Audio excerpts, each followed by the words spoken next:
Good morning. It's Miss Davis, and today I'll be reading the next chapter of George's Marvelous Medicine. It's going to be 2 chapters. One is really short and one is a little long, so we'll see how we do. Brown paint. George turned off the heat under the saucepan. He must leave plenty of time for it to cool down. When all the steam and froth had gone away, he peered into the giant pan to see what color the great medicine now was. It was a deep and brilliant blue. "It needs more brown in it," George said. "It simply must be brown or she'll get suspicious." George ran outside and dashed into his father's tool shed where all the paints were kept. There was a row of cans on the shelf, all colors: black, green, red, pink, white, and brown. He reached for the can of brown. The label said simply, "Dark brown gloss paint, 1 quart." He took a screwdriver and pried off the lid. The can was 3/4 full. He rushed it back to the kitchen. He poured the whole lot into the saucepan. The saucepan was now full to the brim. Very gently, George stirred the paint into the mixture with a long wooden spoon. Aha! It must all turn brown, a lovely, rich, creamy brown. "Where's that medicine of mine, boy?" came the voice from the living room. "You're forgetting me. You're going to do it on purpose. I shall tell your mother." "I'm not forgetting you, Grandmama," George called back. "I'm thinking of you all the time. But there are still 10 minutes to go." "You're a nasty little maggot," the voice screeched back. "You're a lazy and disobedient little worm, and you're growing too fast." George fetched the bottle of Grandma's real medicine from the sideboard. He took out the cork and tipped it all down the sink. He then filled the bottle with its own magic mixture by dipping a small jug into the saucepan and using it as a pourer. He replaced the cork. Had it cooled down enough yet? Not quite. He held the bottle under the cold tap for a couple of minutes. The label came off in the wet, but that didn't matter. He dried the bottle with a dishcloth. All was now ready. This was it. The great moment had arrived. "Medicine time, Grandma," he called out. "I should hope so, too," came the grumpy reply. The silver tablespoon in which the medicine was always given lay ready on the kitchen sideboard. George picked it up. Holding the spoon in one hand and the bottle in the other, he advanced into the living room. The next chapter. Grandma gets the medicine. Here we go. Grandma sat hunched in her chair by the window. The wicked little eyes followed George closely as he crossed the room towards her. "You're late," she snapped. "I don't think I am, Grandma." "Don't interrupt me in the middle of a sentence," she shouted. "But you'd finished your sentence, Grandma." "There you go again," she cried, "always interrupting and arguing. You really are a tiresome little boy. What's the time?" "It's exactly 11 o'clock, Grandma." "You're lying as usual. Stop talking so much and give me my medicine." "Shake the bottle first. Then pour it into the spoon and make sure it's a whole spoonful." "Are you going to gulp it all down in one go?" George asked. "Or will you sip it?" "What I do is none of your business," the old woman said. "Fill the spoon." As George removed the cork and began very slowly to pour the thick brown stuff into the spoon, he couldn't help thinking back upon all the mad and marvelous things that he had done that he had put into the making of this crazy stuff. The shaving soap, the hair remover, the dandruff cure, the automatic washing machine powder, the flea powder for dogs, the shoe polish, the black pepper, the horseradish sauce, and all the rest of them, not to mention the powerful animal pills, and the powders and liquids, and the brown paint. "Open your mouth wide, Grandma," he said, "and I'll pop it in."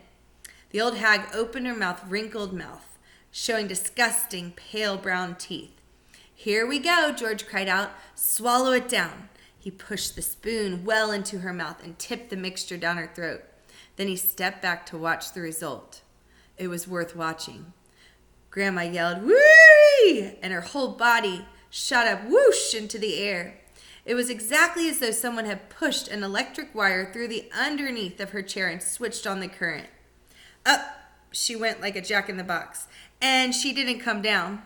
She stayed there, suspended in midair, about 2 feet up, still in a sitting position, but rigid now. Frozen, quivering, the eyes bulging, the hair standing straight up on end. "Is something wrong, Grandma?" George asked her politely. "Are you all right?" Suspended up there in space, the old girl was beyond speaking. The shock that George's marvelous mixture had given her must have been tremendous. You'd have thought she'd swallowed a red-hot poker the way she took off from that chair. I love the illustrations. Then down she came again with a pop, plop, back into her seat. "Call the fire brigade," she shouted suddenly. "My stomach's on fire." "It's just the medicine, Grandma," George said. "It's good, strong stuff." "Fire!" the old woman yelled. "Fire in the basement. Get a bucket. Man the hoses. Do something quick." "Cool it, Grandma," George said. But he got a bit of shock when he saw the smoke coming out of her mouth and out of her nostrils. Clouds of black smoke were coming out of her nose and blowing around the room. "By golly, you really are on fire, Grandma," George said. "Of course I'm on fire," she yelled. "I'll be burned to a crisp. I'll be fried to a frizzle. I'll be boiled like a beetroot." George ran into the kitchen and came back with a jug of water. "Open your mouth, Grandma," he cried. He could hardly see her for the smoke, but he managed to pour half a jugful down her throat. A sizzling sound, the kind you get in a hold if you hold on to a hot frying pan under a cold tap, came up from deep down in Grandma's stomach. The old hag bucked and shied and snorted. She gasped and gurgled. Spouts of water came shooting out of her, and the smoke cleared away. "The fire's out," George announced proudly. "You'll be all right now, Grandma."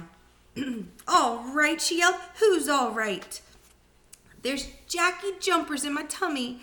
There's squigglers in my belly. There's bangers in my bottom." She began bouncing up and down in the chair. Quite obviously, she was not very comfortable. "You'll find it's going to do you a lot of good, that medicine, Grandma," George said. "Good!" she screamed. "Doing me good? It's killing me." Then she began to bulge. She was swelling. She was puffing up all over. Someone was pumping her up. That's how it looked.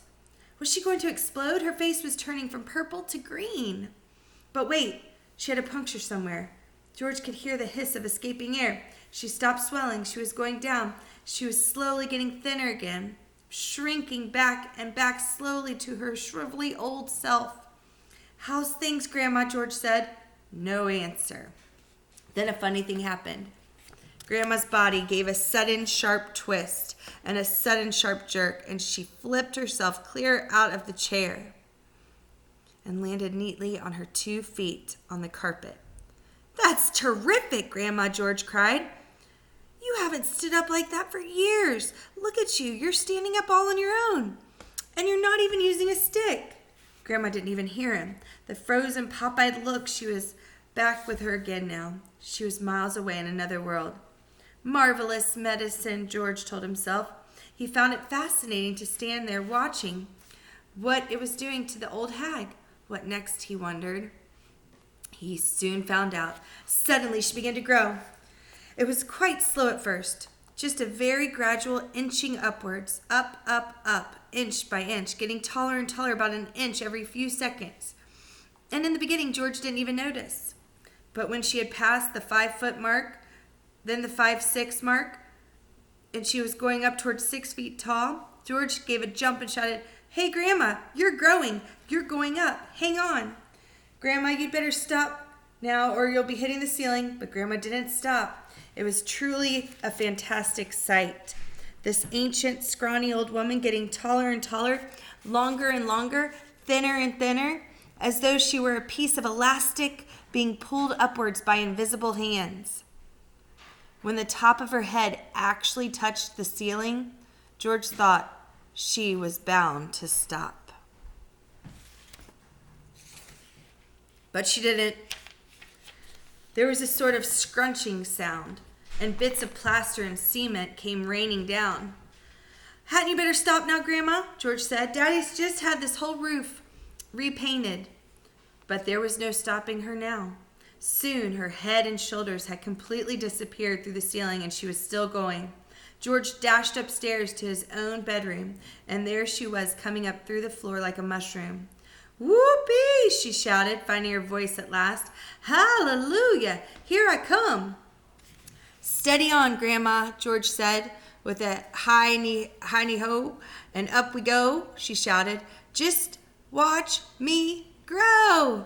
"This is my room," George said. "Look at the mess you're making. Terrible medicine." "This is terrific medicine," she cried. "Give me some more." "She's dotty as a donut," George thought. "Come on, boy, give me some more," she yelled. "Dish it out. I'm slowing down." George was still clutching the medicine bottle in one hand and the spoon in the other. "Oh, well," he thought. "Why not?" He poured out a second dose and popped it into her mouth. "Ooh-wee!" She screamed, and up she went again. Her feet were still on the floor downstairs in the living room, but her head was moving quickly towards the ceiling of the bedroom. "I'm on my way now, boy," she called down to George. "Just watch me go." "That's the attic above you, Grandma," George called out. "I'd keep out of there. It's full of bugs." Crash! The old girl's head went through the ceiling as though it were butter. George stood in his bedroom gazing at the shambles. There was a big hole in the floor and another in the ceiling, and sticking up like a post between the two in the middle part of Grandma. Her legs were in the room below her head in the attic. "I'm still going," came the old screechy voice from the above. "Give me another dose, my boy, and let's go through the roof." "No, Grandma, no," George called back. "You're busting up the whole house." "To heck with it." "To heck with the house," she shouted. "I want some fresh air. I haven't been outside for 20 years. "By golly, she is going through the roof," George told himself. He ran downstairs. He rushed out the back door into the yard. It would be simply awful, he thought, if she bashed up the roof as well. His father would be furious. And he, George, would get the blame. He had made the medicine. He had given her too much. "Don't come through the roof, Grandma," he prayed. "Please, please don't."